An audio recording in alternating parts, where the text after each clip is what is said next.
He's the guy you never want to say, my name is Chris Hansen from Dateline, because you know a bunch of cameras are going to be right around the corner. Chris Hansen is joining us on the line. Hey, Chris. Hey, how are you? Good, thanks. How are you? I'm excellent. Good. So did I hear this correctly? 2-hour Dateline Fridays are back? 2-hour Dateline Fridays are back, and it's another one of our investigations into the wild, wild web, where we go behind the scenes and undercover with hidden cameras and investigate all the stuff that goes on places like Craigslist and Backpage, and I mean, it just blows me away.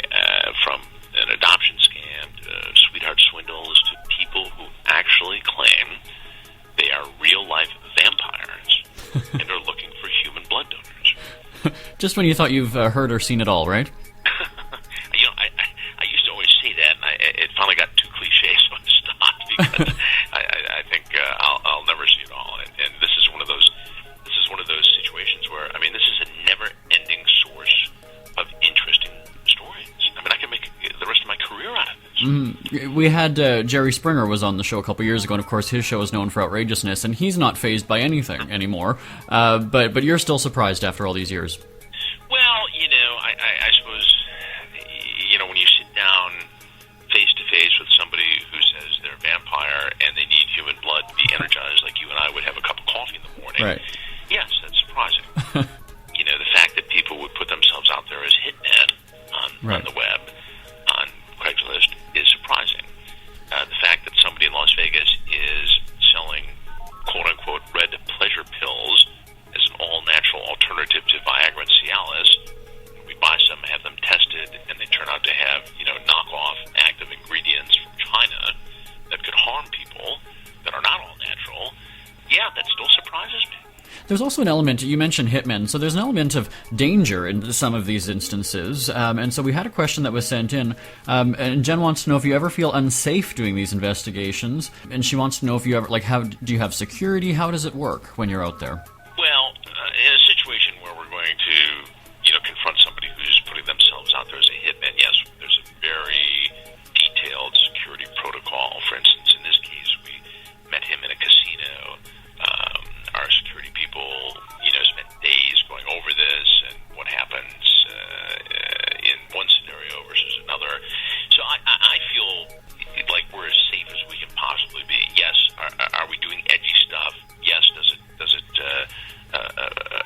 push the envelope a little bit? Of course, but that's what I do, and so there's an element of risk involved. But safety comes first for not just me, but my crew. Mm-hmm. I've got a ton of really talented people who work on these things with me, shooting the video and just working on the stories. And, I care about their safety too. So yes, we do it. But the irony of it is I go up against a hitman and don't even get a scratch. Yet, the last 2 times I almost got my tail kicked were from a guy in a suburban Connecticut mall selling counterfeit iPhone products, mm-hmm. and a guy who had a bike shop, So it's when you don't expect it that things can turn ugly. But generally people are surprised. We have the drop on them, and so they really don't get a chance to get violent or ugly until, it's over already.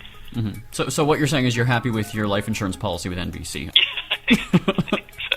But I guess this is also one of those things where, people like to be recognized, but I'm sure it works against you in most situations. Have you ever been recognized? What's the most awkward situation you've been in? Yeah, it happens over and over again. And so, my producers will sometimes, have the initial meeting, and then I'll be brought in as the money man or the partner or the friend or the brother or however it works, for that very reason. In many cases, there's this moment where people will recognize me and say, "Oh yeah, you're that guy," and suddenly you see their face change, and it's like, "Oh my God, you're that guy. I'm in trouble now." All right, we're gonna have more with Chris Hansen right after this.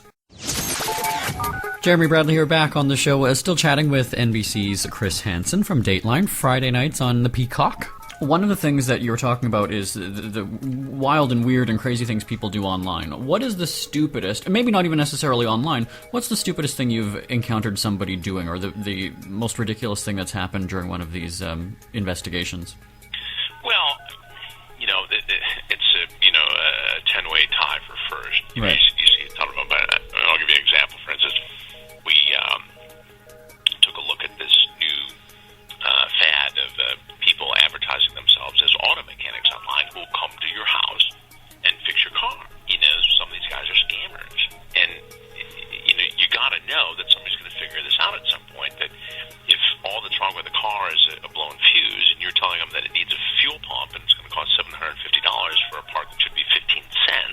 I mean, somebody's going to figure it out if these guys continue to think that they can get away with it. What should people do, or I guess maybe even not do online, to whether that's protect their security, their safety? I mean, we see people doing a lot of bizarre things. I mean, the things that people post on Facebook with, like your phone number, and you don't even have to know the person, and there, I've got your personal information. I mean, what sort of tips do you have then for people? Well, you gotta realize that once it's out there forever. Number one. Number two, you need to get references. The online world is a wonderful place to find a job, rent an apartment, sell or buy furniture, cars, all kinds of things. But you got to get references, and that can be done online. And if you take somebody's phone number, for instance, who's selling a car, and simply Google it or do a search on Craigslist, you may find that there's a scam alert about this person. So you have to do your due diligence, and I think you also have to be careful if you're doing a transaction to meet in a neutral public location.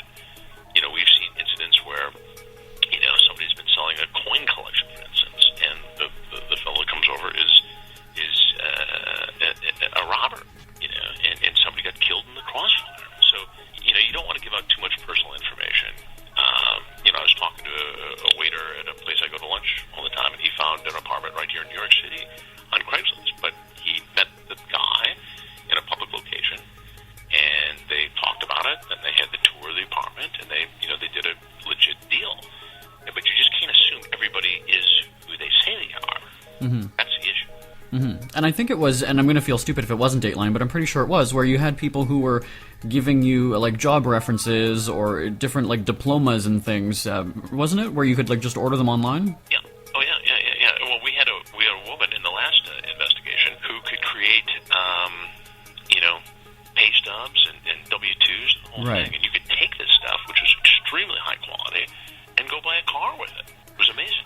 Wow, that's it's fascinating, but also crazy and scary at the same time. So, in the weeks to come, though, on Dateline, what can we expect? Can you give us any tidbits? Later this summer, we will be doing another 5 Wild Wild Webs. So my summer's going to be very busy, continuing to shoot these, and we're going to be working on that. And as you can imagine, the range of stories is just limitless. Well, I guess the common thread, too, is that, the internet is such a huge deal these days. So, yeah, it's an endless opportunity for you, I guess. It's how we do business. Some of this is more about, our society than it does about the internet. It's the way we conduct business. It's the way we communicate. It's the way we live. Yeah. Well, we're also going to be watching then on TV, and I guess it streams online, too. But we'll be watching Dateline, Friday nights, NBC. Check your local listings. Chris Hansen, thanks so much for joining us today. Thanks for having me. I appreciate it. Today's best music with Jeremy Bradley.